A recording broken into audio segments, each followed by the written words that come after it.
Hello and welcome to the meeting tonight of the James Gillespie's High School Parent Council. You are very welcome to join with us.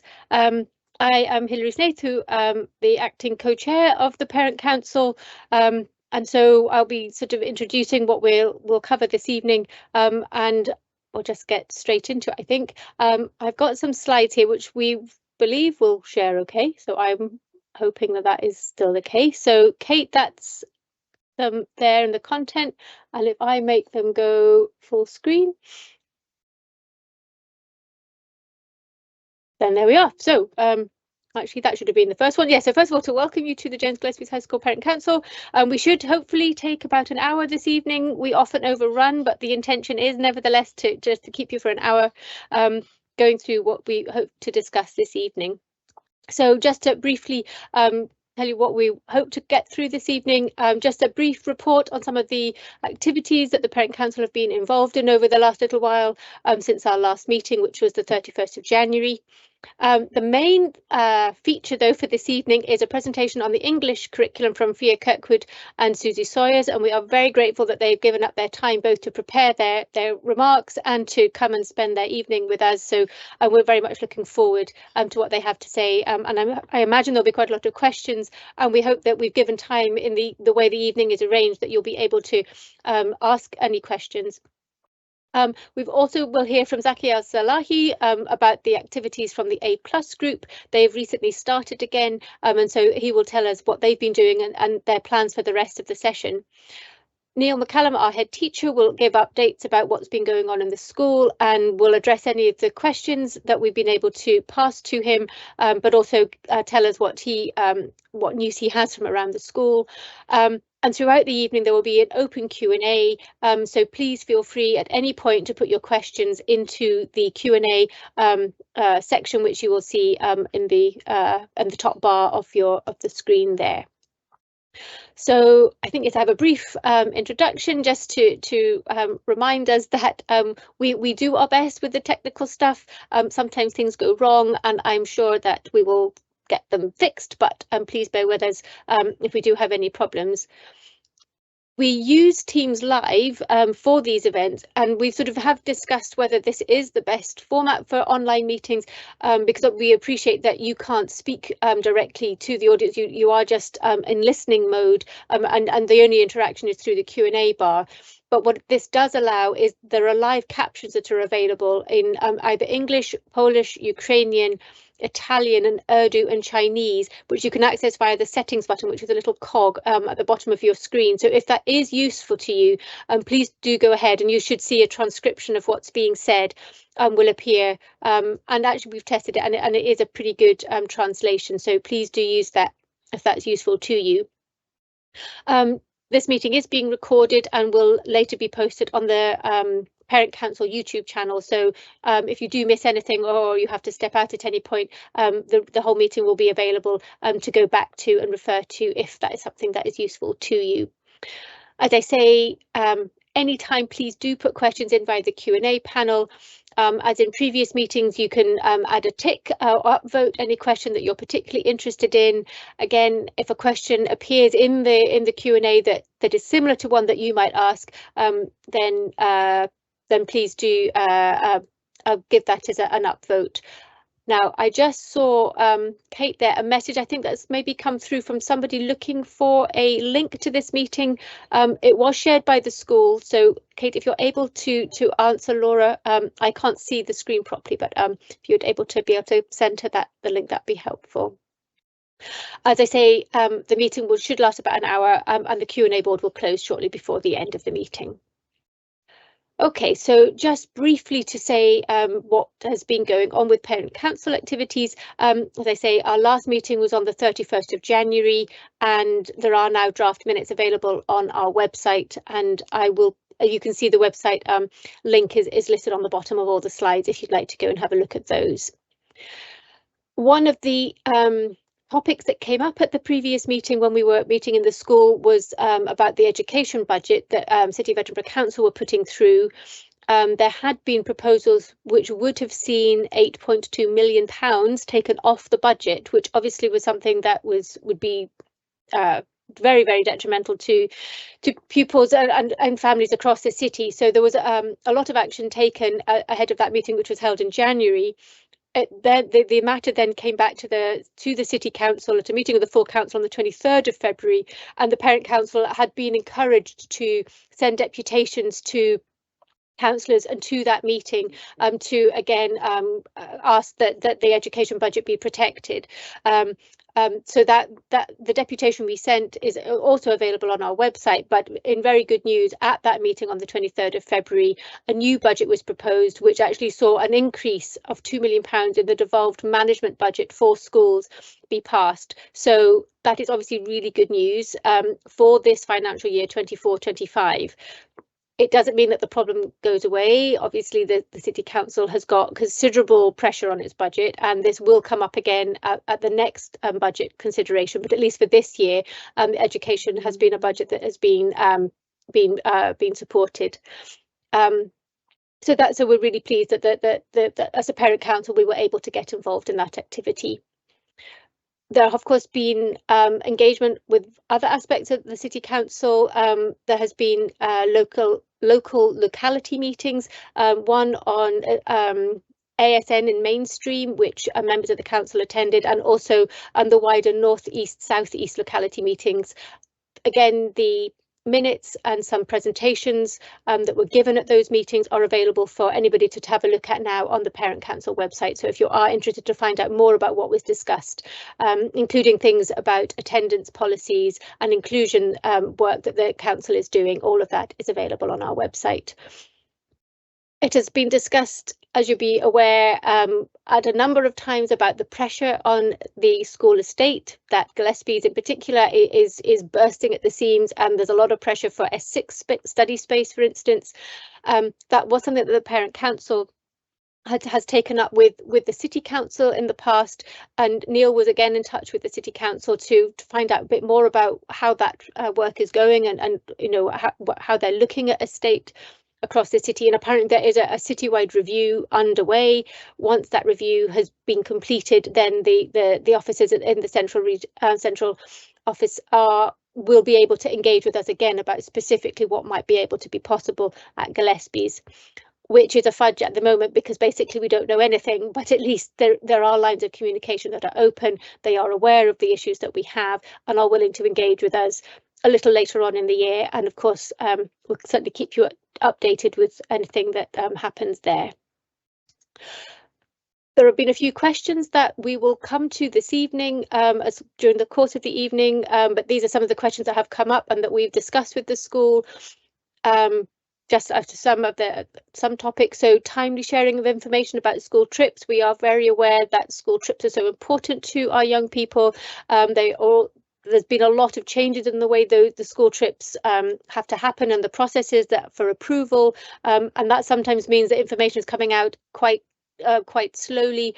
So we've asked that the school sort of thinks of ways that to share information in a more timely way, and so that you can see across all the range of trips that are coming and when they are.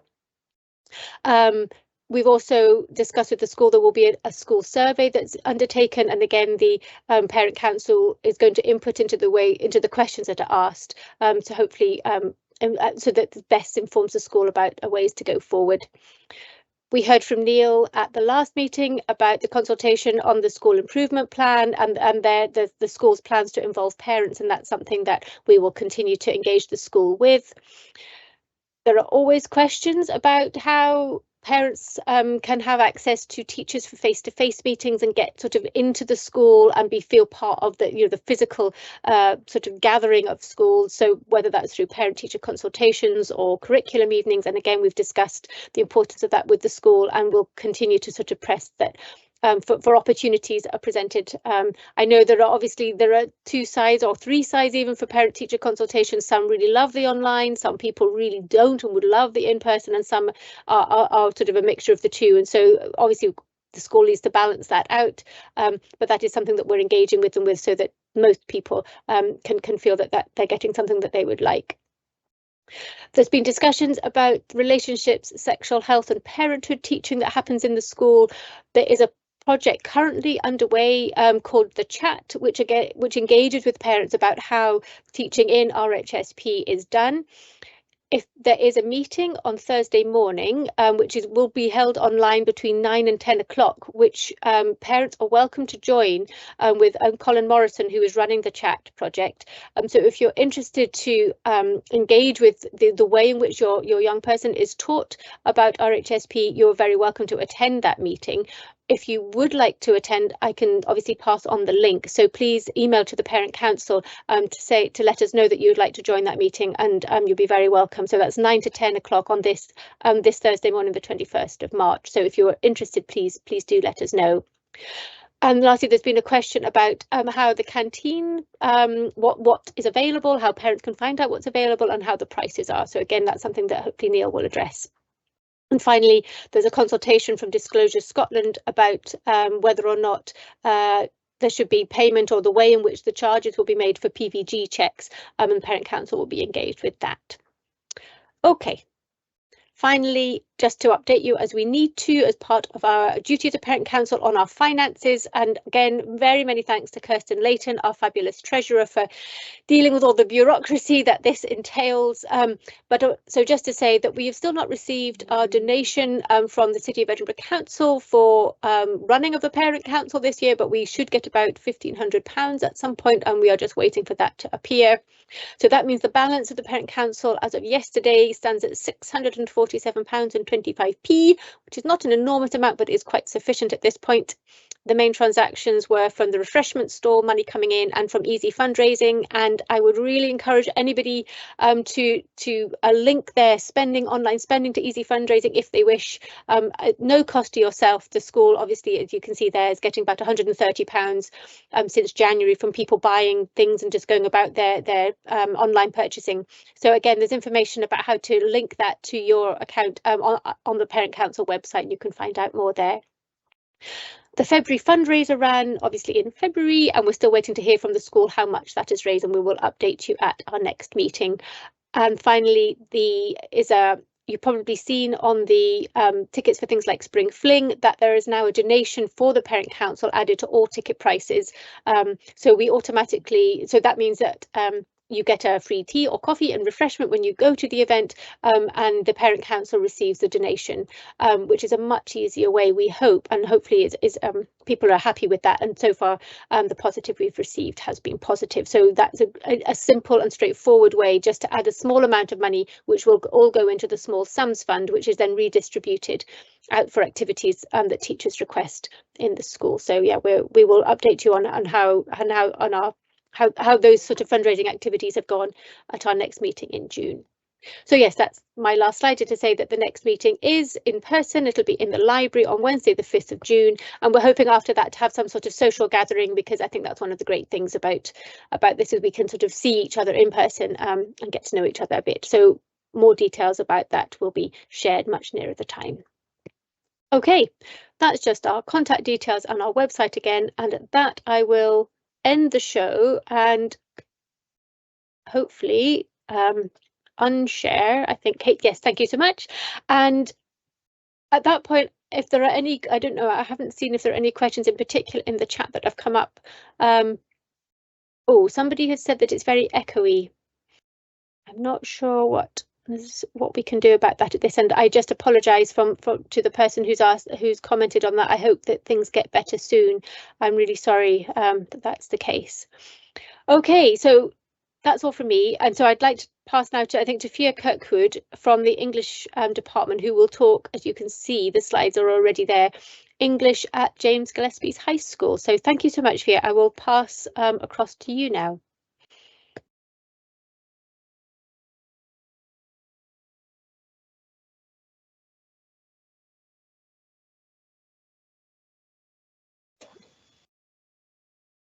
Hello. Hi. Yeah, we can see you. Yeah, fantastic. It was just taking a little bit of time to unmute me, so I think just in the transition of presenters. I'm hoping that people can see the slides that I've put up. Has that been? We can, I believe, see the slides. They're not in presenter mode at this point. They're just in sort of, you can see the slides down the side. But sure. Okay. That's perfect. Yeah, lovely. Brilliant, great. So myself and Susie Sawyers are the joint curriculum leaders of English, and we're here to present today. So I'm Fiorenza Kirkwood. I'm 0.5 of a curriculum leader, so we divide the role exactly in half. And sort of nominally, I'm in charge of S4 to S6, so I deal with a lot of the issues surrounding SQA or anything that is needed with those year groups. And Susie is taking charge of the broad general education, so the S1 to S3. Within the presentation as well, I know it's going to be, I think, shared on the Parent Council website. So I've also included there a staff list, which, you know, just for a point of interest, but obviously we're not spending too much time looking over that. Just the structure for the presentation today, we're going to essentially aim to give you a bit of a snapshot of the general education, where we are with our senior phase as well, looking at a snapshot of our results and then what we're currently doing to work on improving, because I think that's always something that we strive to do and always look to improve year on year. So I'm going to hand over to Susie to start us off. She's going to talk a little bit about the broad general education to begin with, and then we'll hand back to me to talk about the senior phase. So I think if we can switch presenters, if that's possible. I see if I can take control of this, hopefully. First of all, thank you very much for having us to talk to you this evening. Fia and I have our main concern when we first became joint CLs in August was to make sure that all the children are aware that wherever they come into Gillespie's on their learning journey, that they are well aware of the progress that they are going to make.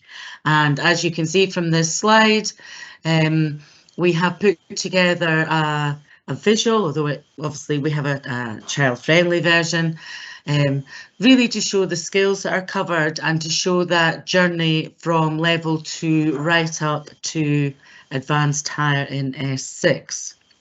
So the skills that we cover in terms of reading, writing, talking and listening are really to do with RUAE, so reading for understanding, analysis and evaluation, critical reading, where we would study literature, excuse me, our folio pieces, so we practice skills for discursive writing, persuasive writing, personal and creative, and obviously those very important talking and listening skills. So for a child that comes in, say, at level 3, they can clearly see that progression as they head towards S3, S4, S5 and their exams for the SQA. Sorry, we all have come down with the lurgy. In terms of the BGE course, we try to offer flexibility for staff while ensuring some consistency of experience. So we teachers can choose their own texts for literature. We make sure that all the children are involved with as much reading as possible. And sorry, I'm just going to have to get a drink of water. My apologies, I'm so sorry.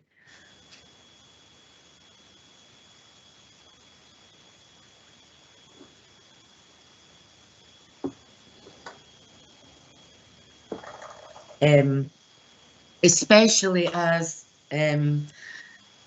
you know how important it is to build a reading of culture of reading. So we study novels, plays, poems, as wide a variety as possible, graphic novels, to give children that rich experience in reading. And of course, to encourage them to become critical readers, critical thinkers, and to have an opinion on what they've read. In terms of writing, over the 3 years we cover a number of writing genre. really building skills so that when the children reach S3 and S4, they've already practiced and are aware of the kind of skills that they will need to bring in to their writing for success for the SQA, for Nat4, Nat5, higher, etc. So we cover everything from personal and poetry to writing more factual pieces, so that all children, we hope, will have a positive experience from writing.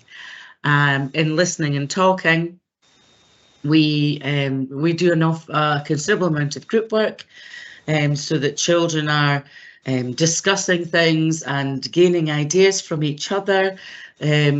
Particularly interested in Talking to Write, which is a follow-on from some of the primary schools, so that they are used to discussing ideas and planning ideas before they put pen to paper. And we've been trying to incorporate more listening skills as we go. You'll see from the bottom entry, for homework, we have personal reading, and we are well aware that homework is always an area of interest for parents. And as it stands, we have really been encouraging a focus on personal reading.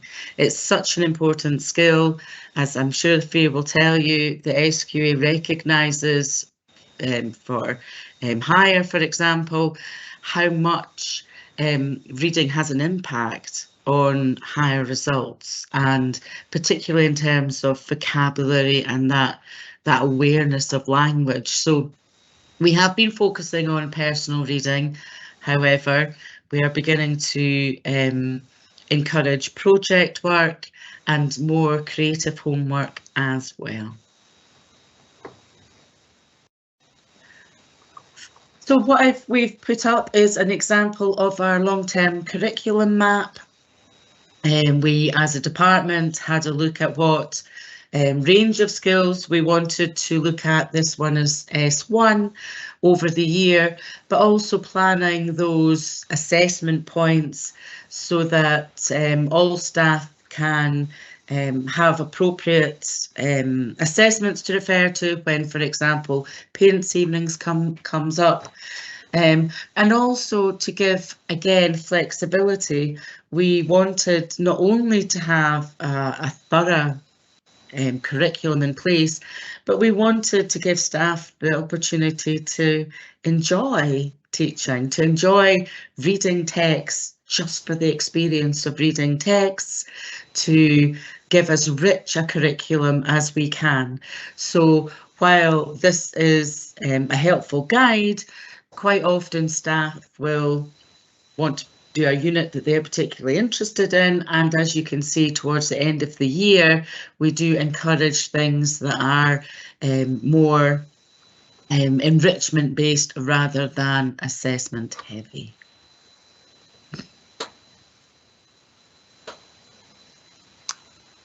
Okay, so we'll hand back over to me for the senior phase, just checking everyone can still hear me.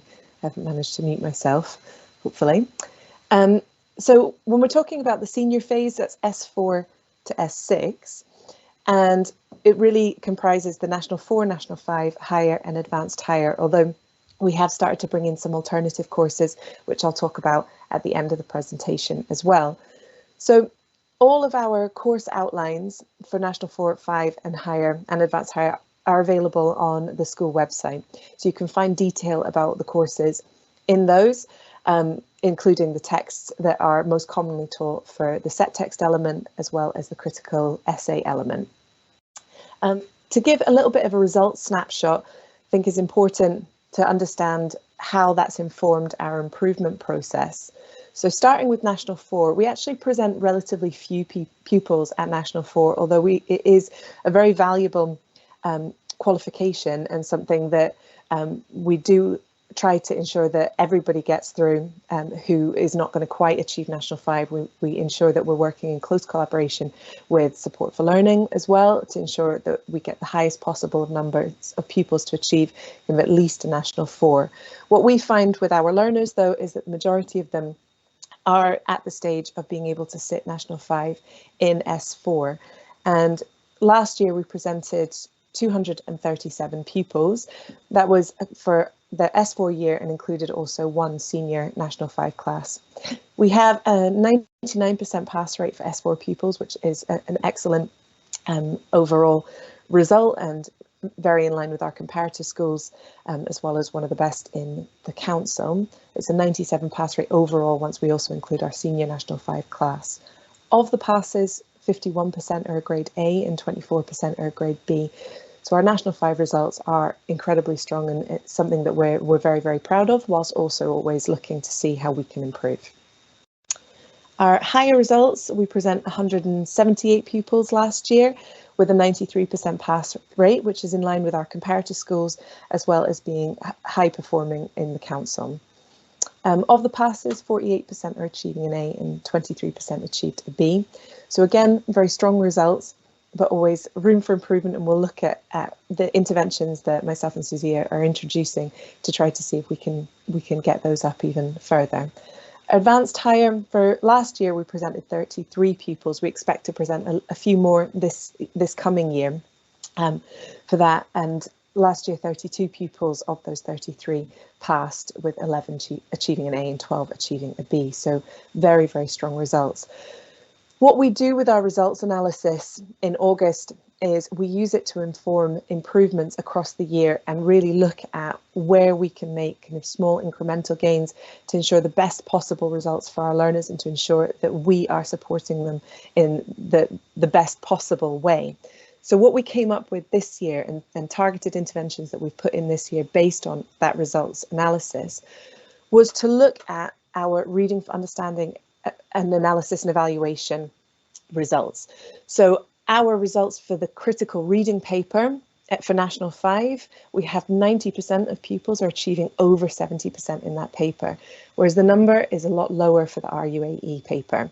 That is in line across the council across the country. It is the more difficult of the papers, but we're looking at how we can make small gains. So we've had a look at our broad general education curriculum as well as our senior phase curriculum to see if we can embed those skills throughout our curriculum.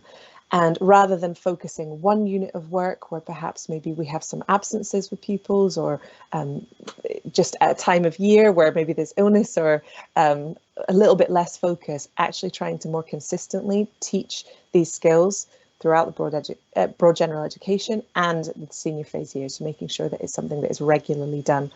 And we've been looking at incorporating those skills into lesson starters as well, so it's something that is just embedded across the curriculum.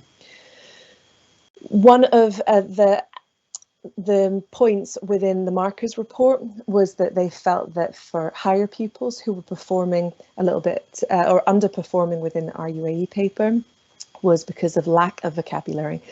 So this is something we try to address through our focus on personal reading, but it's also something that we're looking at explicitly teaching. So explicitly teaching vocabulary across the broad general education and the senior phase. So looking at bringing more complex vocabulary as well as strategies and techniques for understanding or being able to decode words when you come across them in the text. We've also started a targeted support Monday lunchtime group. So for those not completing homework, they're referred by their teacher and they can come to the Monday lunchtime group in order to complete homework or to get support with completing work with myself or with Susie. So it's something that we're tracking and making sure that no one is developing these gaps in their learning through not completing key work. We've also brought in a tracking system, which our teachers, English faculty, completes every month. So it's a monthly cause for concern, which just allows an early flagging system for any pupils who we feel are perhaps underperforming or need some more targeted interventions. So this allows for more frequent communication with home, as well as enabling us to work out supports for pupils before it becomes too late, so we can get those supports in at an early stage. We also always encourage pupils to approach teachers with questions, with difficulties. We have a very open door policy to all classrooms as well as our staff base. And we bring in supported study for senior pupils in advance of final exams as well. So as well as the Monday lunchtime group, which we open up to all pupils, we also run some after school sessions as well. In terms of our results, we also have brought in some alternative courses based on our analysis. We saw that a number of pupils who were not quite achieving their National 5, it was because they had English as a second language, and quite understandably, the English course was not suitable really for their level of English. So we brought in English for speakers of other languages within our faculty. The National 5 and Higher ESOL is the equivalent of National 5 and Higher English, so it's a very, very good pathway for those pupils, and enables them to achieve more highly as well, and achieve to their potential following this course rather than the straight English course. We've also brought in a journalism course, which is open to S5 and S6 pupils. So perhaps for pupils for whom higher isn't necessarily the right path for them, this is a way to enable them to achieve the equivalent of a higher pass. It's a National Progression Award, which is the equivalent of a higher C pass, so 21 UCAS points, while still keeping the focus on multiple different styles of writing and keeping those English skills up, as well as exploring a more multimedia approach.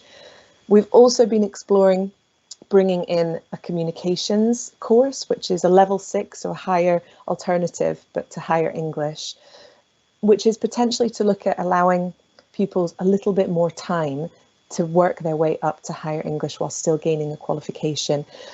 Of our pupils who didn't quite manage to achieve a pass at higher, so that 7% who didn't quite manage to pass, the majority of those had achieved a C at National 5 the year before. So that would tell us that they potentially need just a little bit of extra time to develop the skills needed to get to higher English.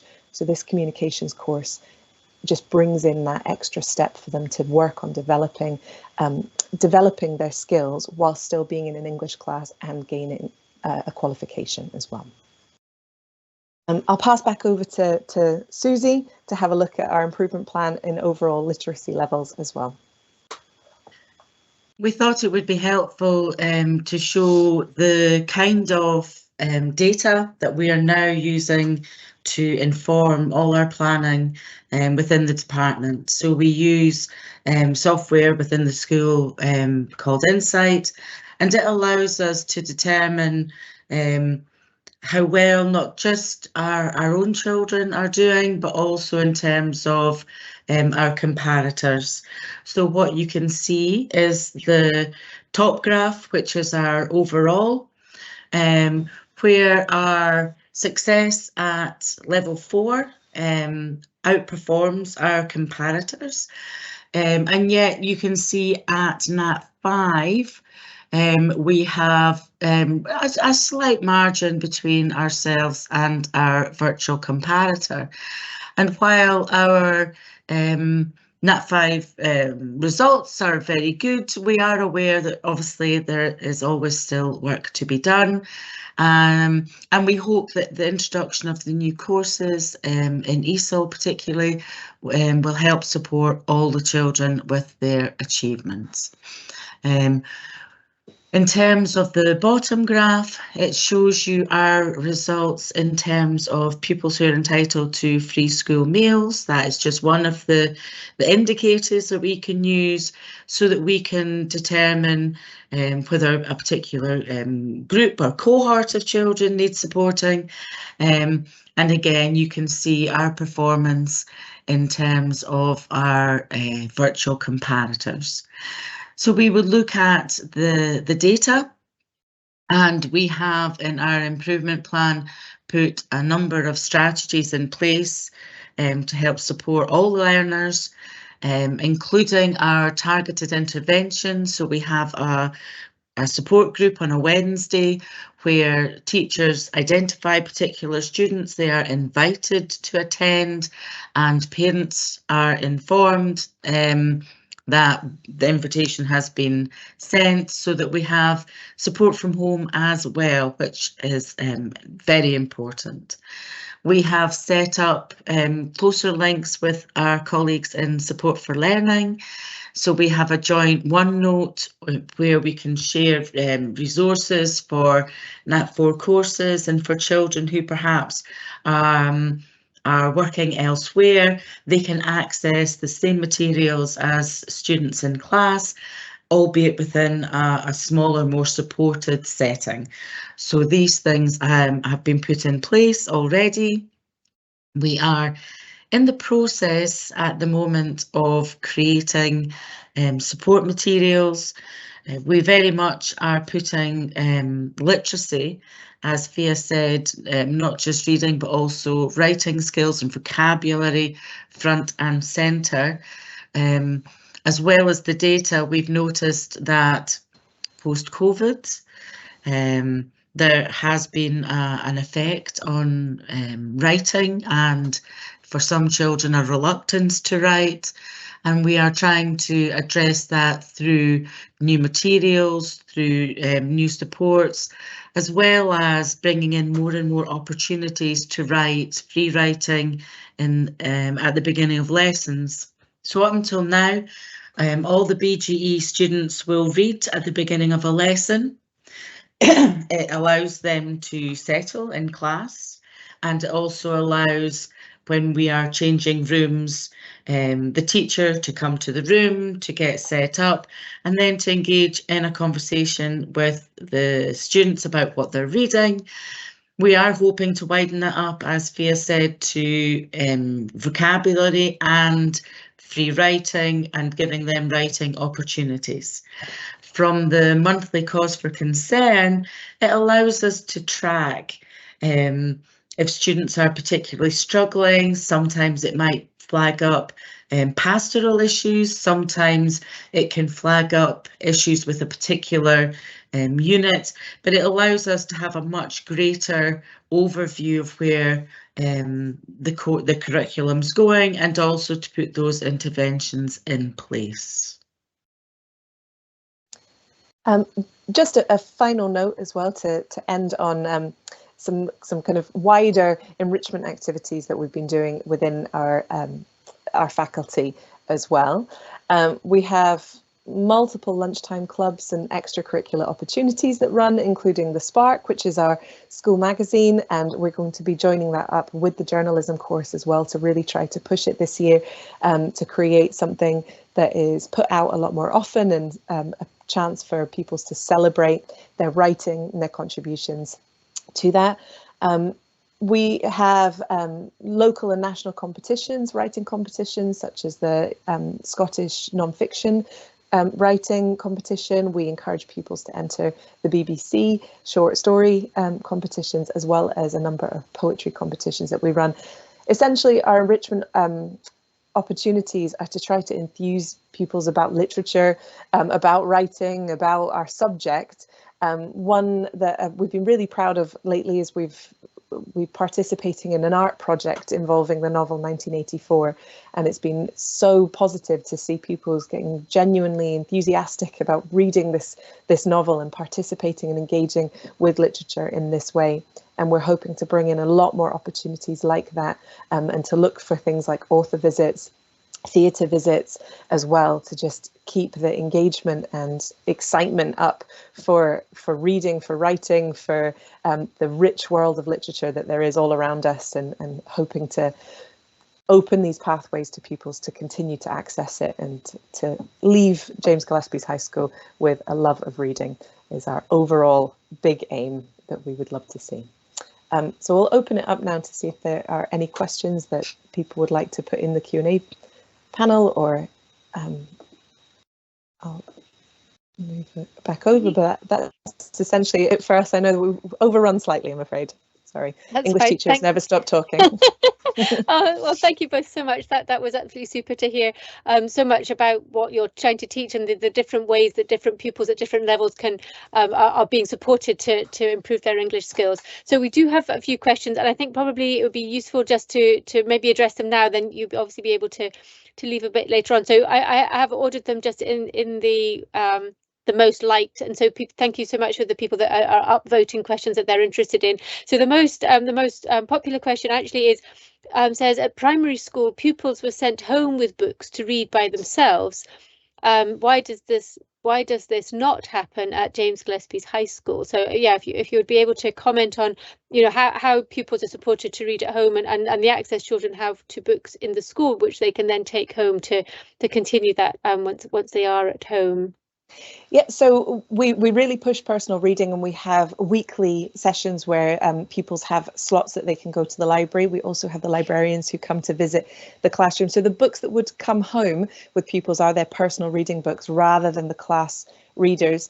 The reason for the class reading books, so when we're studying a novel all together, the reason for them not going home within the S1 and S2 year, although that does change up the years, is unfortunately simply a resourcing issue, in that we have a very, very big cohort of, you know, over 300 pupils in our current S1, and we have to share books between classes. So we can't send them home with pupils in first year and second year, which is why we do such a big focus on the personal reading. Every 2 weeks, pupils would have a full library lesson where they are reading their books in class and doing activities based on those personal reading books. And it allows the teacher to come round, engage with them on what they're reading, check that they are reading their book more consistently, and also to be able to check their understanding, to set activities for them as more of enrichment opportunities as well. So that's kind of in a nutshell why they're not taking class novels home, but we really push personal reading, and all pupils should be bringing a book home from the library, but they're also welcome to bring in books from home if that's something that they're interested in. Great, thank you so much for that. A couple of questions just about, I guess, the choice of books that pupils read in school. So one question is, the higher course at James Gillespie seems to focus on American novels.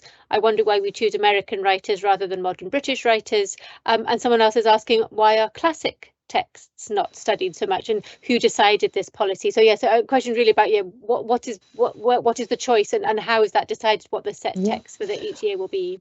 Well, the Scottish curriculum is very open. So we have set text for the Scottish context element. So we don't have a choice in that. They are Scottish authors, and they do tend to be much more modern Scottish authors.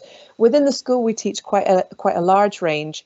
So National 5 year does tend to be more American authors potentially, although we do have one teacher, Mrs. Connell, who's teaching Rona Munro this year, so that would be a very modern British author as well. She's teaching the James plays. So it is teacher choice, and it's often decided upon the context of the class. So what will fit with the class? Obviously, we do broadbanded classes, so we don't stream or set. So you have to pick a text that we understand is going to try and engage the majority of pupils in the class, as well as balancing, obviously, with challenge and engagement as well. But across the higher year, I think this year we've had Macbeth taught and Julius Caesar, so I would argue that they are classics. We tend not to look at things like Charles Dickens or just purely because of the length of the text and the course content that we have to get through. So we have to also balance with what we're able to get through within the course. With our National 5 course, we only see pupils 3 periods a week, and we have to get through a Scottish set text. So we have to teach short, more accessible texts, which tend to be those more modern authors rather than the classics. At higher, we have a bit more scope to teach Shakespeare and other more classic texts. We actually do have a number of teachers who are coming back to teach Lord of the Flies, for example. We teach Inspector Calls, so we do try and incorporate the kind of things that I did at school. That's great, thank you. I'm conscious of time, but there are, I guess, and maybe if we don't get through all the questions, I might pass them to you for comment afterwards. But I think what's sort of pertinent at the moment is about the study sessions and revision sessions. So there's a question about, are you running revision sessions or supported learning during the Easter holidays, and also who is running, if they are running, and when are they running lunchtime study groups for Nat 5? So just if you could pass on any details about the supported study. So there's the Monday lunchtime group, which we've opened up to all pupils now, and that's in room 130 in the Malala building. Susie, you've been also running a support study. I run a study support session on a Thursday after school, so from 3:45 to 4:30. We haven't heard yet about any funding for Easter revision sessions. I know that they have run in the past, although we haven't necessarily run them in English. We find that sometimes students gain a false sense of security from one day studying in the Easter holidays rather than a more consistent effort. Having said that, it could well be something that a member of the department will want to make available for the students. I do know that every teacher of the exams is going to be making Easter revision materials available, and they will be on Teams, and we have organised some printed copies for those students who prefer a paper copy or who will have difficulty accessing online materials during the Easter holidays. So we will make both of those available. For those students who have been identified as having more need, we will actually put together, we actually have packs that we put together with highlighters, with some sticky notes, anything that we feel in terms of materials that will help. Just a note as well that there are online sessions available with eSchool, which if pupils could use their Glow logins, which if they approach Mr. Docherty, if they can't remember their password, he can reset it for them. But I would really recommend those sessions. They're live interactive webinars that are run through eSchool, and pupils can get information from us. But my experience of those is that they are useful and valuable, especially the RUAE session. Fantastic. I'm sure that I think there are a number of other questions that have come up. Maybe we'll pass them on. One last point, though, that maybe is interesting for people. A question: do the English staff feel that COVID and homeschooling or lack of social contact has had an impact on children coming through to secondary and their language skills? I mean, I don't know. Yeah. So, question is there a lasting impact that? Yeah. So it'd be interesting to hear your point. Yeah, please. Yes. I think. I have well, I know that I personally this is my 30th year of teaching, and I've seen a marked difference in terms of maturity, in terms of need, and needing a lot more reassurance and needing a lot more adult intervention, less independence that the students used to show when they came up to high school. And as I say, particularly in terms of writing, that time away from the classroom and on digital devices has, in my opinion, caused a real impact in terms of traditional writing with paper and pens. Yes, but we are, as Fia and I have said, trying to address any issues or any supports that the students will need. Yeah, I do say as well, it's difficult to balance to know exactly the reason for any changes that we're seeing, because I think as well also the increase in using devices in the multiple distractions that are available to pupils now are, I do feel for them that they're battling, their brains are constantly battling against a million different distractions to get them to focus. So it is difficult. So I think, yes, there probably has been an impact from COVID, and I think the modern world in general is becoming a bit more difficult to navigate. Thank you so much. I think that speaks, I think, possibly to the survey that we will share to the rest of to the parents and carers about the impact of digital learning and the different ways, as you say, the challenges that the opportunities it presents, obviously, but the challenges that it is presenting. And it's interesting to hear your comments. It's obviously multifaceted, and there are pluses and minuses. It's difficult to balance. It's difficult to balance us as well, because we're also preparing them for a digital world. Of course. So, it's very necessary for schools to have these resources in the classroom, but then it's that fine balance between not wanting to distract them too much as well, and to still have the ability to handwrite, which but who knows if that will be needed in 10 years. I hope so, but I would think so. I would genuinely, think so, and yeah. hope But so, I think your comments are definitely I'm sure will land well with people, and hearing your thinking is really helpful. So thank you, Susie, and Fia, thank you very much for joining with us. don't feel you have to stay for the rest of the meeting, but it's been super. It's been super. As I say, there are a few questions that have come up that we haven't been able to get to. And if I can pass those to you, when you have time to pass them over, then we can do written responses, which you could potentially put up on your website if that would be helpful. Yeah, absolutely. We'll do that. Thank you so much. Okay, thank you. Okay, thank you. Bye, thank you.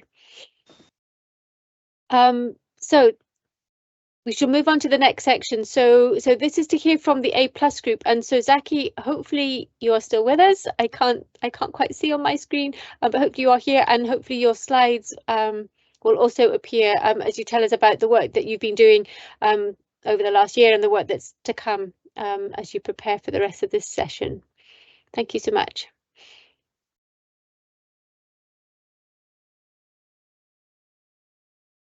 Fabulous, we can see you. Brilliant. Please carry on. Thank you. Thank you. Can you hear me okay? Perfectly well. Yeah, that's great. That's no problem. So thanks for having me. My name is Zaki Al-Salahi. I'm a parent of an S2 child at James Gillespie High School.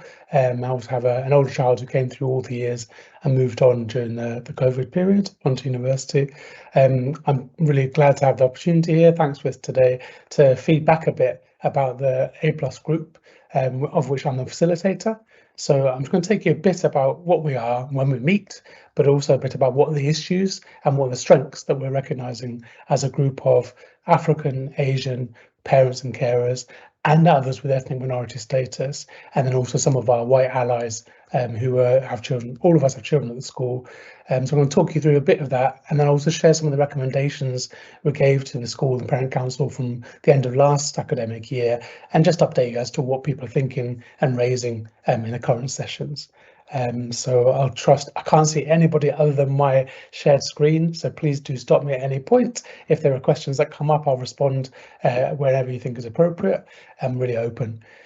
So the A+ group has been running for almost 2 years now, which is great. We are really grateful for funding from the Gillespie's Trust through working in support and in partnership with the school. We are for any parents at this school who have a child who's from the African diaspora, who's from the Asian diaspora, or has ethnic minority status of any kind. So they can register very easily with us, and I'll share those details in a sec. But also for any parents who are just interested in supporting, learning from and listening to parents who are Black or Asian or have ethnic minority status about their children's and their family school experience at Gillespie's High. I'm really appreciative of Neil and the team and Ian for being really receptive when this was first proposed way back in 2023 in the summer, and going from there.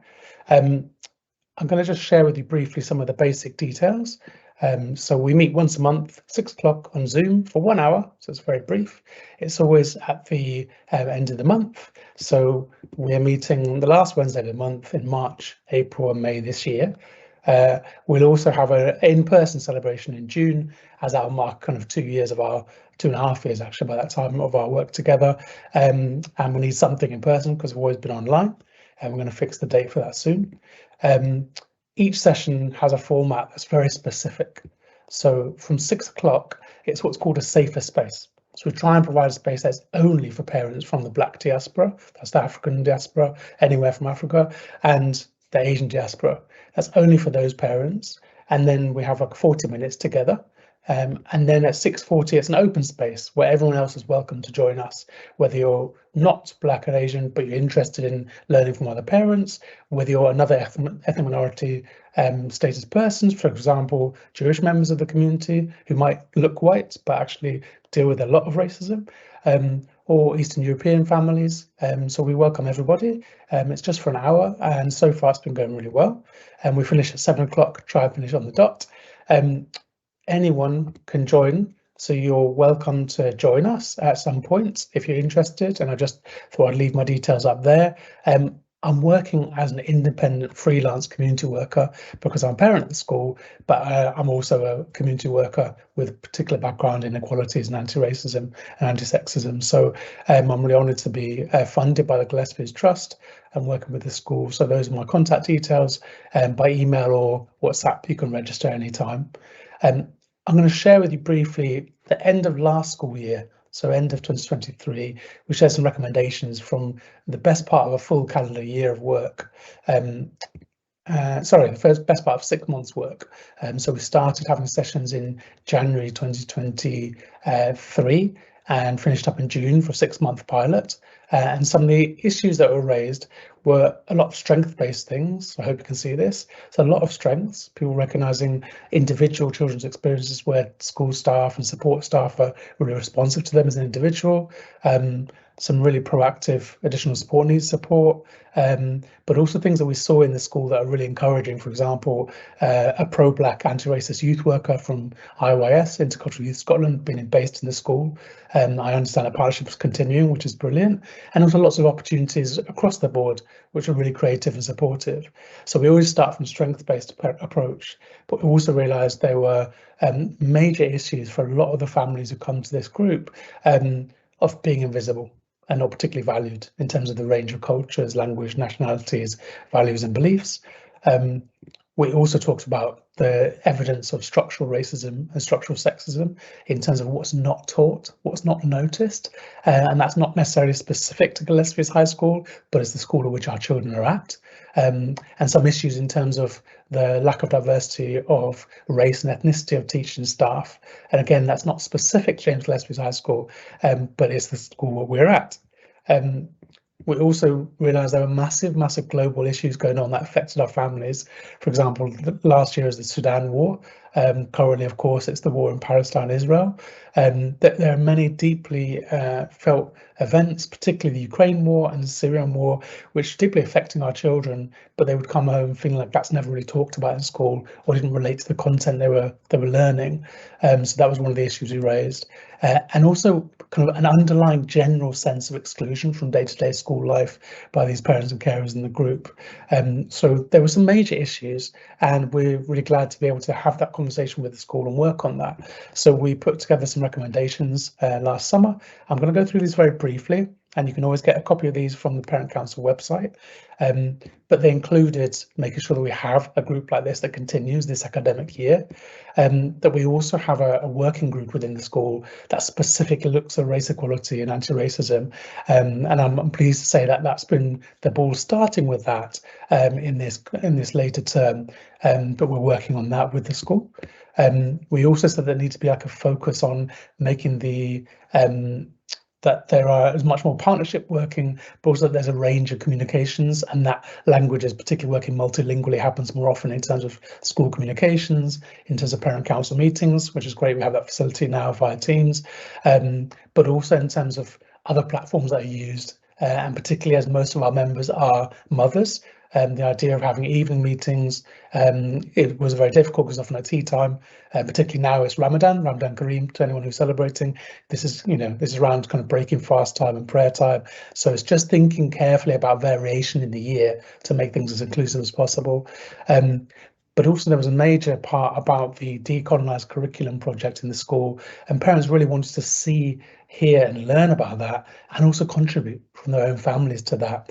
And we understand it's an ongoing project, but really the recommendation was for that to be made more visible in the school community and worked on together, and to use opportunities like Black History Month and International Women's Day as an opportunity to really focus on the Black diaspora, so Black parents and Asian parents, in terms of engaging the knowledge they have from home and that their children have from home, and how to share that in the school's community learning. We also had some recommendations, including the Parent Council, which the school and the Parent Council should continue to work really closely on the recommendations we put forwards. But also we should look for future funding, so that's maybe long term in the future. And we should also look at a race equality and anti-racism action plan with the Parent Council and with the school to make sure we're building on improvements and trying to see if we can measure the improvements year to year, especially as people move on, or as teachers, staff or parents or carers, their children move on, to have some kind of visible plan that's transparent to the rest of the community. But also to look at that there is a prioritised part of work around when there are global events like the Ukraine war, like Sudan war, like Palestine, Israel, that becomes part of the curriculum, and also the school's cultural events during the year recognise and reflects that many of our families in the school and the children who are in the school are really suffering at this time and need to feel seen and supported by their school, but also have a lot to share and teach. So I'm really pleased that one of the things that came out of these recommendations is in December, one of our parents is Palestinian. I myself, I'm Black Jewish. We were welcomed into the school to do a one-off session with children from S1 to S4 in the school about Palestine and Israel from an educating point of view, from a range of perspectives, and just to offer people a chance to learn and realise the knowledge that's within the community themselves. So that was a really positive outcome from some of the work we've done together, and it was an honour to have that opportunity. I'm really grateful for the school, and the children were really engaged from the second we did that. We also have had a session, so we've got a series of sessions now. So I'm going to go back. Our last session was in February, and that was the first session of this academic year because we were funded in November. So in December we had the session in the school, and then in January we paused as things got organised, and then in February we had the first of our 2024 sessions. That went really well, and some of the things that came out of that is a real encouragement that we would like to see in the school more cultural celebrations. So, for example, those who celebrate Ramadan, the Eid is coming up, to see that really kind of high profile in the school and celebrated, whether you're Muslim or not, just to recognise it as a global event of celebration. But similar things in terms of Chinese New Year, but also kind of political days in the year like International Women's Day or International Day Against Racial Discrimination, for these to be a really kind of big celebration. And there are various suggestions that are coming up about national food nights, things like this that we'd like to talk with the Parent Council about. And that was just in our last session. So we're in conversation with the Parent Council and with the school management team to see what can be progressed. There was also a focus in our last session in February about the S1 transition. And that's really where all this started from, is realising that parents who are new to the school, children who are new to the school, to really know that there is an anti-racist, race equality push in the school, and that there is a group for parents and carers from the Black and Asian diaspora and their allies.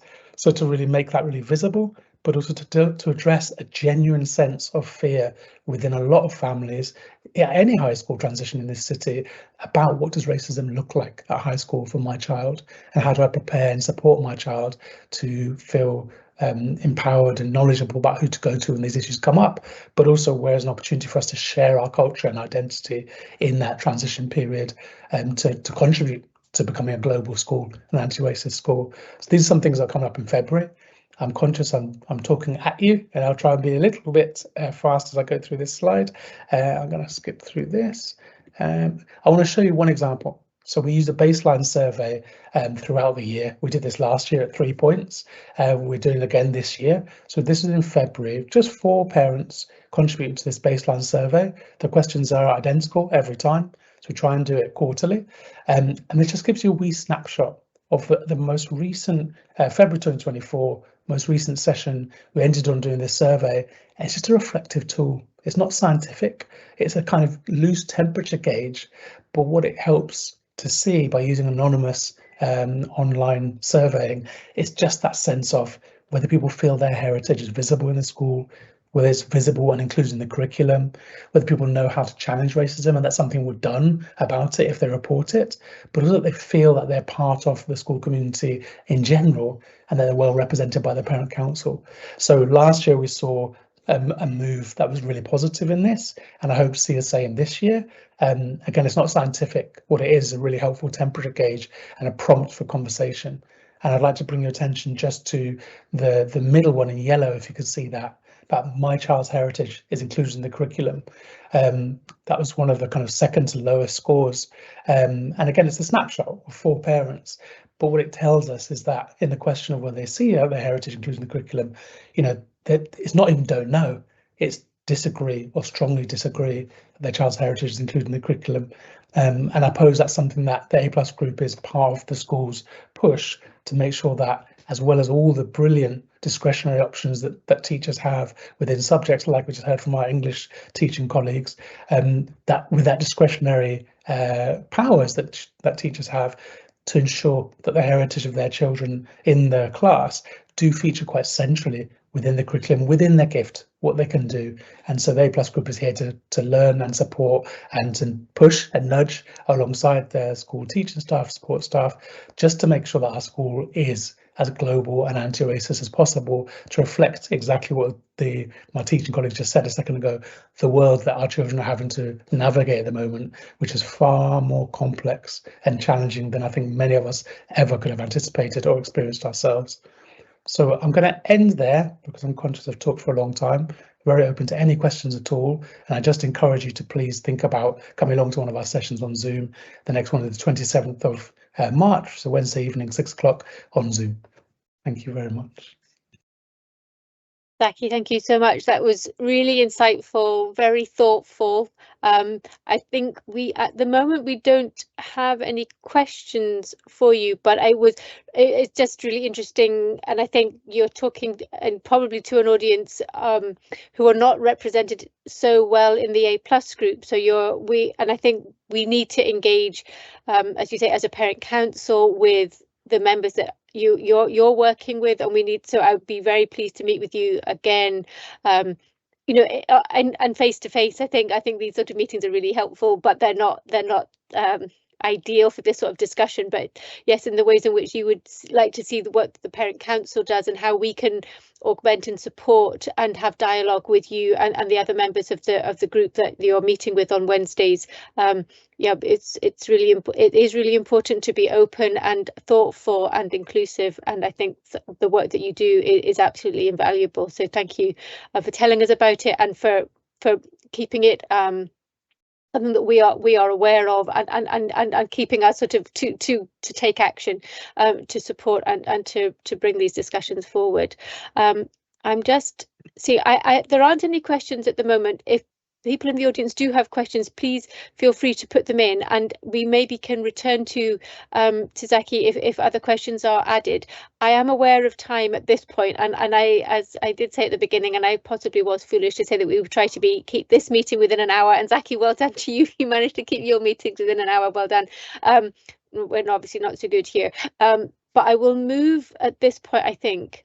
If there aren't questions coming up. I can see one question. Sorry, I'll just answer one question. If you can, sorry, I'm maybe not looking in the right order. Yes. So we have 15 registered members to date, and on average, there's been 5 over the kind of period of the last year and a half. There've been 5 people on average, but that's complete range. Sometimes we have 13 turn up, and sometimes we have 2. So really variable. But that's the one question I could see there. I wasn't quite sure whether that was referring to yours or whether that was referring to our meeting as a general. But yes, but that's still really interesting to hear how many people are coming. So I mean, as you say, not necessarily huge numbers always, but it's good to know that. I mean, up to 15 people. I mean, that's is a really is a good number of people.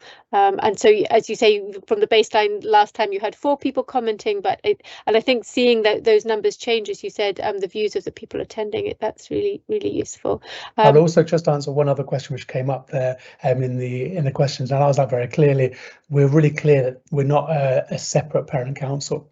What we're addressing is a gap that's been consistent for about 30 years at this school in terms of parent council and the school wanting to engage with Black and Asian parents, but often not being able to, and we are able to fill that gap and work in a partnership way. So it is very much anti-racist principles working on that, just to answer that question. And I'm always encourage you to come to the sessions if you'd like to, at the 6:40 session to find out. Yeah, thank you. And I think, Zaki, do you remind me where you shared the link for that? So people should get in touch with you directly for the link to join that meeting, or I can't remember whether you send that out through the school. You can find my details on the Parent Council website, but also I'm grateful to Neil and team. It's regularly sent out in the Friday emails as well. Perfect. So you just register. Once you're registered, you get the Zoom link. Perfect. So yes, if people are interested, that's how they should, to contact the school and to register, and then then you can join that meeting. I'll just note that, I mean, I'm sorry, I personally won't be able to come just because it's the same night as the Spring Fling concert, and I mean, so some parents will be. Obviously, there'll be plenty of parents who are not at Spring Fling next Wednesday, but apologies, I would have joined you otherwise, but I'm not able to on this occasion. But yeah, hopefully other people will be able to come and join the session. Fabulous, thank you so much. in the interest of time, and it's always a shame that when we have to rush through things, but I know people do have other things to do, and as you said yourself, Zaki, this is not an ideal time because obviously other family activities going on. So Neil, if now's good for you, would you like to give us the update from the school and your comments about activities in general, please? Happy to do that, Hilary. Super, thank you so much. Good evening, everyone. Thanks for being here this evening, and hope you've enjoyed the presentation so far. So I'll give you my regular update. So in terms of staffing, we've had one member of staff go off on maternity leave, Miss Gemma Grant in art, and we have a replacement in Miss Yanti Harper, so it's been quite seamless for our classes. Moving on to our homework and review of that, the working groups continue to review the policy, and we're trying to link in with faculties in terms of that approach in homework. We're also looking at resources to support parents and carers to hopefully have a clearer understanding on how you could support young people at home with their homework, and we're also looking at how we can make that more consistent across all of our departments and faculties. I know it's been a while since I linked back in with the group that I met with previously. It's just taking us a little bit longer in terms of particularly the digital aspect and trying to make sure that what we would like to happen is able to happen. So again, reviewing of that policy, and we'll look to share that with parents and carers before we convert that to full policy. Similarly with the communications group that I met with previously, there's been a lot of work going on in the background in school to review letters that get sent out to parents and carers. They're all being updated. We're looking at how we utilise the school app, using the messages, school calendar. Also our school website is beginning to be fully functional in terms of the different aspects of information that we're able to share through the website without making it cumbersome and difficult to access the areas of information that would be useful to parents and carers and all visitors to the website. So thank you for your patience and support as we take that forward. In regards to parents' evening, parents and carers consultation evenings, we're going to do a review. We'll be seeking the feedback from parents and carers, as Hilary alluded to earlier. Some parents and carers prefer to have online, some would prefer in person, so we're going to come back to the school community to make sure that we're getting that right. We're also looking to do a review of our reporting processes, so again we'll be asking for your feedback in relation to that, to make sure that you're getting information that is supportive and helpful to help you guide your young person as they move through the school. We're also looking to carry out a parent and carer survey, and so really reintroducing, but also thinking ahead that we've not had a school inspection since 2010, so we'd be really keen to use a similar format to that which will be used when we do receive an inspection, but no update in regards to that at this moment in time. But the plan is to share that survey with the Parent Council hopefully by the end of this week or early next week, so that they can review that, make sure that we've got the aspects in terms of the feedback and the areas of the school improvement that we're looking to take forwards. And the plan would be to share that with the whole school community after the Easter break, so as we can give people some time to complete that feedback to us, and then we can use that to help our school improvement priorities in terms of moving forwards. In terms of our school policies, we're looking to have a section on our school website. We've now got our school improvement plan and our standards and qualities documents on the school website, and we'd like to increase the number of policies that you're able to access there. So again, you're able to see that, and kind of linked to some of the points I've made earlier, is that we'll be looking to review that with the parents and carers ahead of any policies being implemented. In terms of excursions, it's pleasing to see that some of our excursions have returned across a variety of different year groups. We have a lot that go on during the school week and that go out during the school day, but we've also had the return of our exchanges, for example, in Spanish and German. This has all been taken a little bit longer than we would obviously have hoped, but that falls in line with the CEC's revision of the excursion policy and how that's been developed and taken forwards. As a school, it's our plan to be able to pull together an excursions booklet. I know we've had that in the past, and we'd like to reintroduce that so that parents and carers are able to see the opportunities that the young people would have through their 6 years with us here at James Gillespie's High School, in terms of budgeting, planning, and also it will allow you to see what's coming in the next year. So again, that there's not an excursion comes and your person wants to sign up for it, and then later on there's another excursion comes and they want to sign up for that as well, or they want to change their mind. So if we can get that information collated and out to you, the plan would be to share that in the June, so you've got advance notice of what's coming. And again, for some of our sort of further afield trips, is trying to give parents and carers as much notice in regards to that for young people participating, so as we can create plans and support where necessary, and we try to utilise both our pupil equity fund and our opportunities fund to make sure that all young people have the opportunity to access these experiences where appropriate, and again we'll continue to take that forwards. So as Hilary mentioned earlier, in terms of our RSHP, we have pulled together a document that we'll be able to share, which looks at the lessons that the young people will receive across S1, 2, 3 and 4 with their pupil support leader and their personal social education lessons, which happen once a week, and that has the information which will give you a link to the lesson plans and the contents of the lesson, and also the presentations that are used and the areas that are covered across those lessons, so you're able to see that information. And again, we're trying to make sure we create a section on the website where we can share those kind of resources, and they're easily accessible.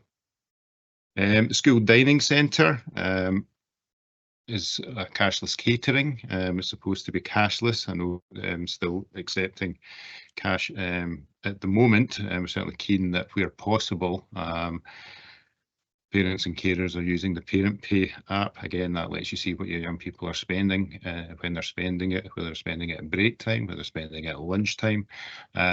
We've just had a change. We're having in the process of a changing in terms of our staffing in the dining centre.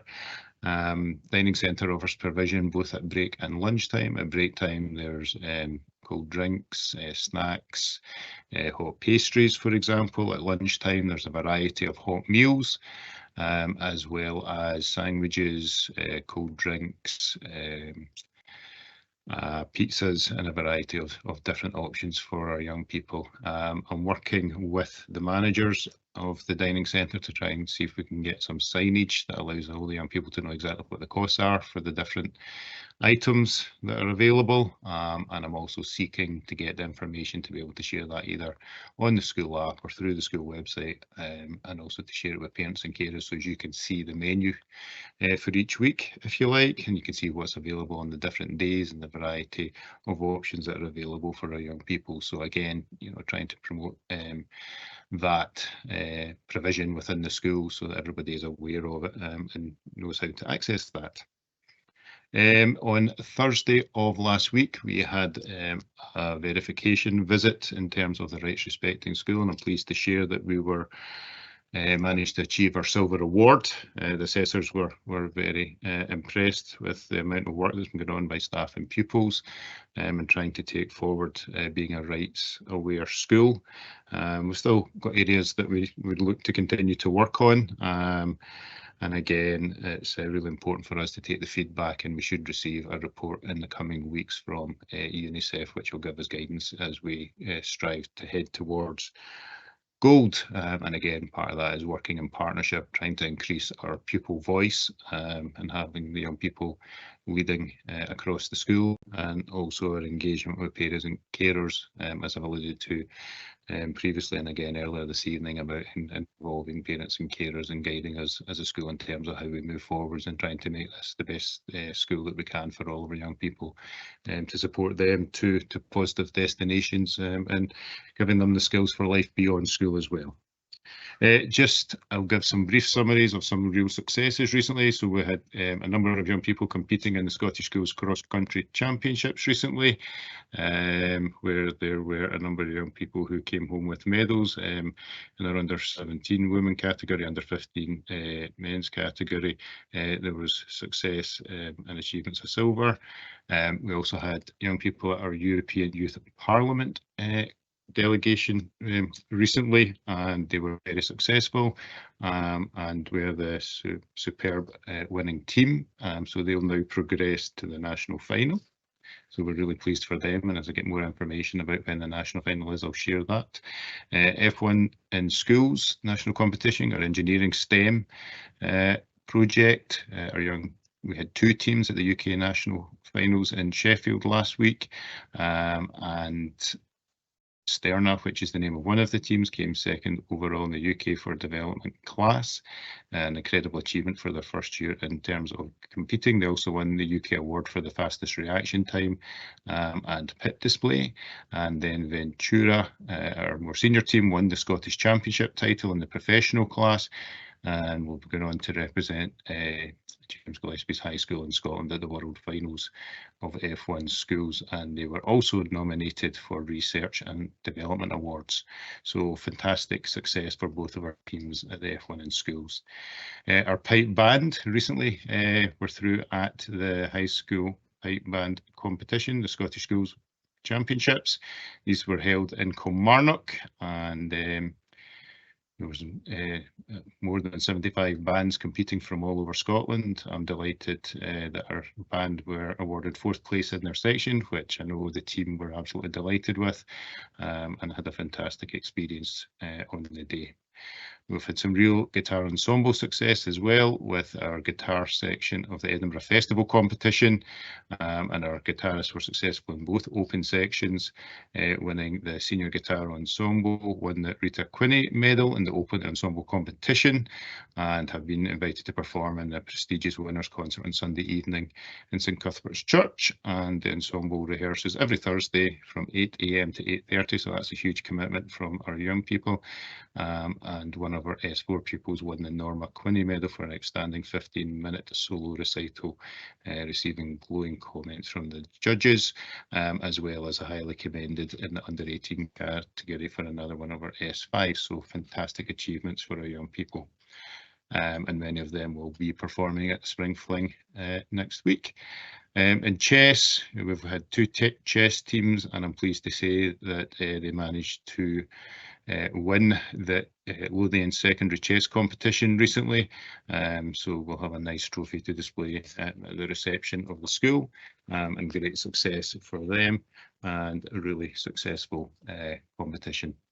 In terms of basketball, we've got real success across all of our basketball teams. Have done really well. Our under 15 girls were crowned East of Scotland champions after a successful 59-48 win over Broughton in the final, and progressed to national finals. In the open divisions, there was some incredible basketball as well. And best of luck to our S1 girls and boys and under 15 girls in the finals in Dundee, which are taking place next week. And again, we'll give you more information on that as we receive it.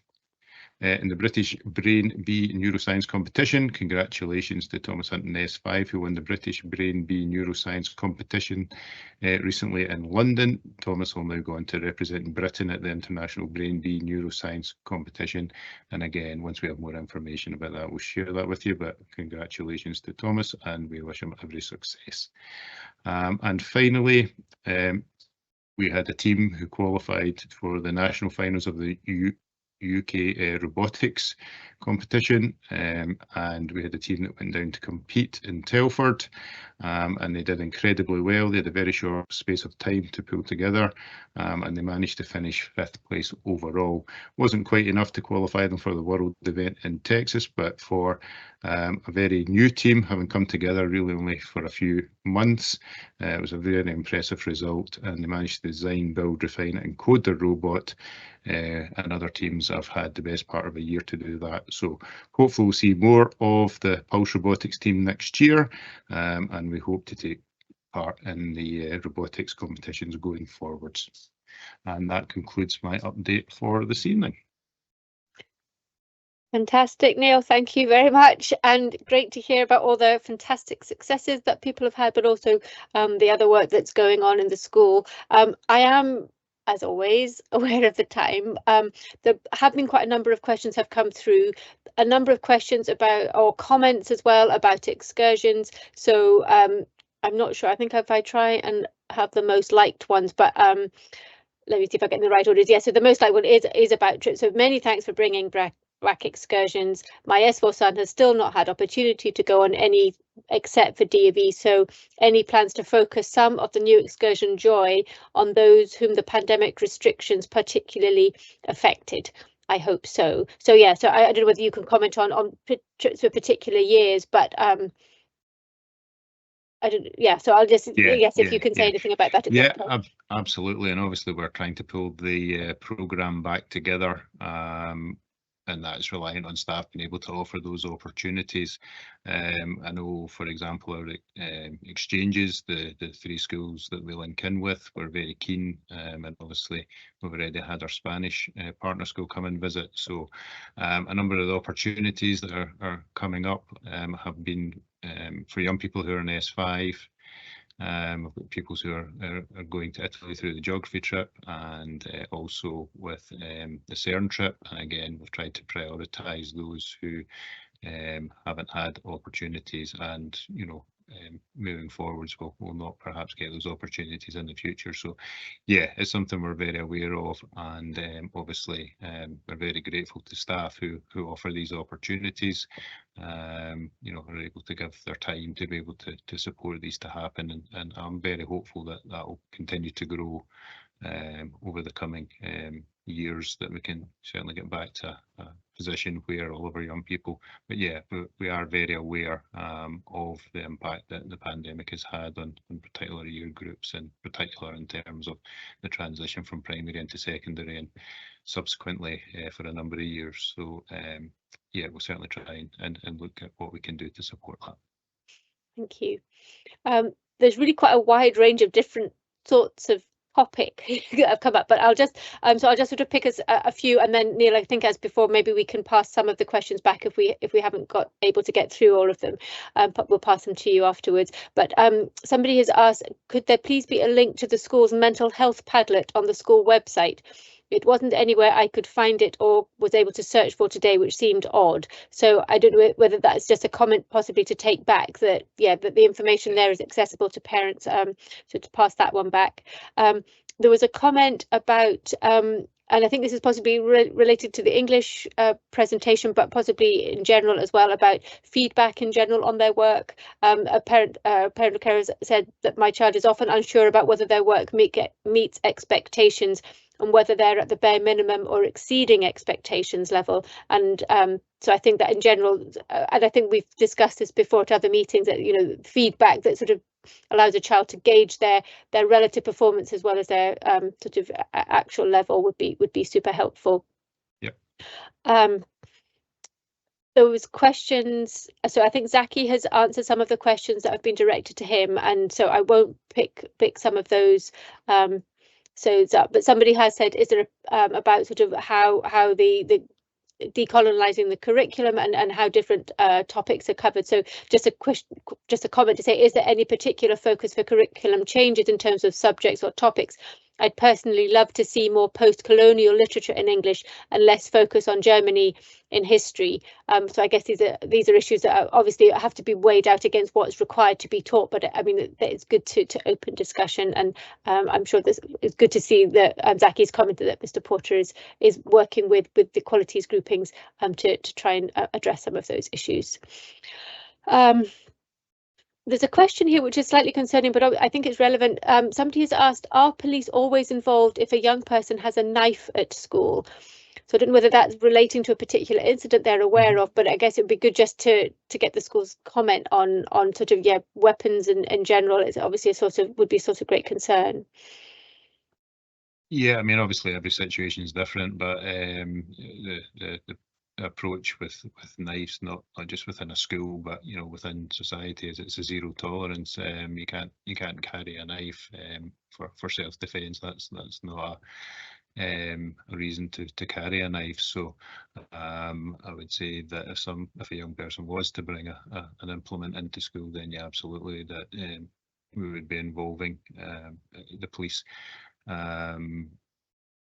if they were carrying it in that manner. So yeah, it's a kind of a hard one to answer. I'm trying to think of a situation otherwise. Okay, thank you. I guess if the parent involved maybe has particular concerns or care of them, like, I guess please do contact the school with specifics or yeah, thank you. I think that might be helpful. I think some of these other comments here, and it's really good to read the comments that possibly Zaki's presentation has sort of uncovered. But somebody's asked, how might the school address emerging evidence that both young women and young men feel disadvantaged by bias favouring the other? And they've given a link to an article that's come out in The Economist. But I wonder if that's something that you are observing in school, that the way in which boys maybe feel that it's all going the girls' way, but girls also maybe feel it's all going the boys' way, and just whether that sort of divide is increasing, and how the school is sort of dealing with that, or what actions or what conversations are being had to address that. Yeah, absolutely. I think it's something has been alluded to a few times this evening, that the young people have so much access to so much information, and are currently synthesizing and processing information that they're seeing online fairly constantly. So we're obviously trying to listen to our young people. We're trying to make sure that we provide opportunities to make sure that they have that equality, and they're able to support and listen to each other. And coming back to that, we've tried to make sure we have presentations which perhaps are only for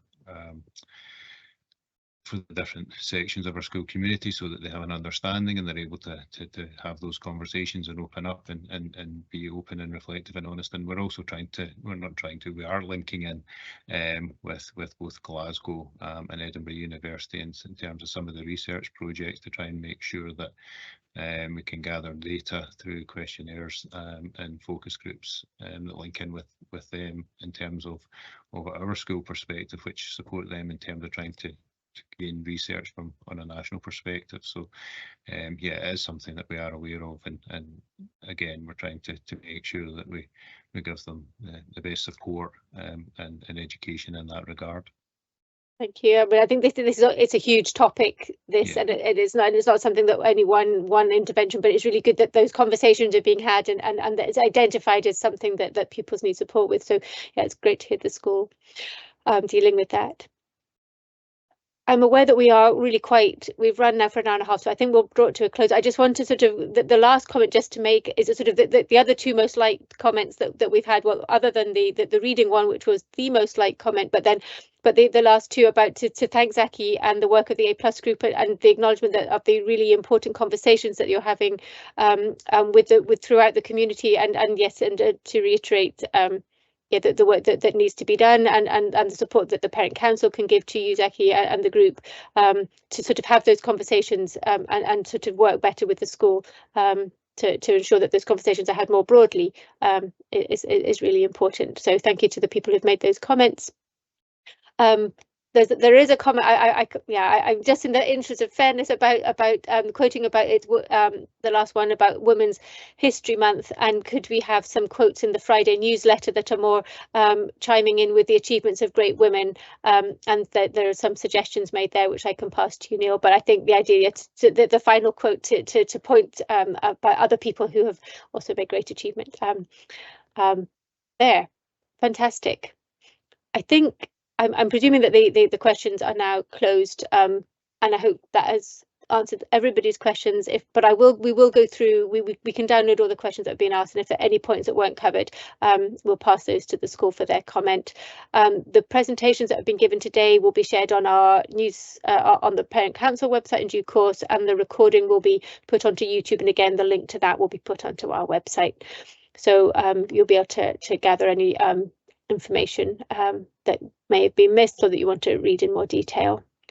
So thank you very much. And I think at that point we will close the call for this evening. Just to remind you that the next meeting will be Wednesday, the 5th of June, which will be in person in the school library. And you all are all very welcome to join with us then. Thank you very much and good night.